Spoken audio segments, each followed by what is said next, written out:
Hey guys, welcome to my YouTube channel. My name is TJ. In this video, we are going to see the specifications and hands-on impressions on Realme GT Neo 3. This smartphone was launched last month, but it's going to be on sale from May 3rd in Realme website. Without wasting any time, let's get into the video.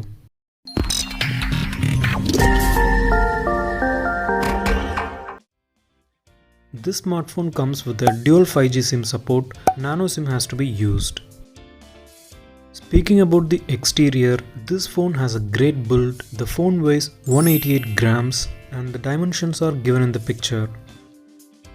Speaking about the display, this smartphone comes with 6.7-inch AMOLED display with HDR10 Plus support.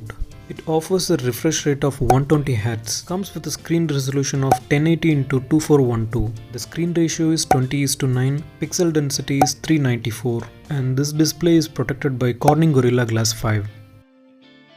Speaking about the hardware, this smartphone comes with MediaTek Dimensity 8100 processor, which is an octa-core processor built upon 5nm transistor. This smartphone comes with Realme UI 3.0 based on Android 12 and Mali G610MC6 is the GPU processor here.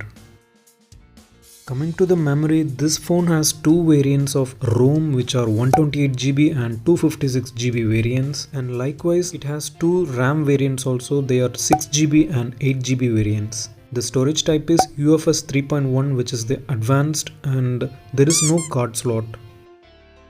Speaking about the cameras, on the back side it has a triple camera setup, a 50 megapixel primary camera, 8 megapixel ultra wide camera and 2 megapixel macro lens. The back camera records video up to 4K at 60 frames per second.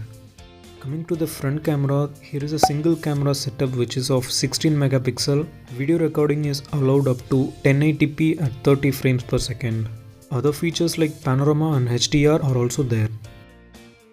Coming to the sound, this smartphone has a stereo speaker setup and there is no headphone jack. This might be a deal breaker for most of you, so think twice before buying this phone.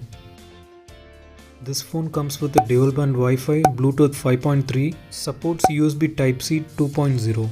NFC is there and there is no infrared. Speaking about the sensors, this phone has an in-display fingerprint sensor.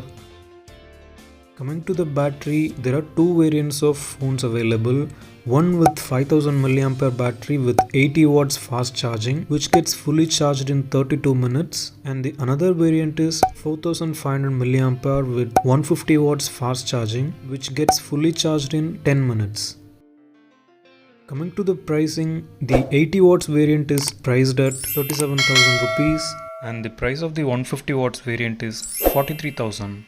Also, I have added the buying link of these phones in the description. You can check it out later. So that's all about this smartphone, and if you have any other doubts, you can let me know in the comment box. Thank you.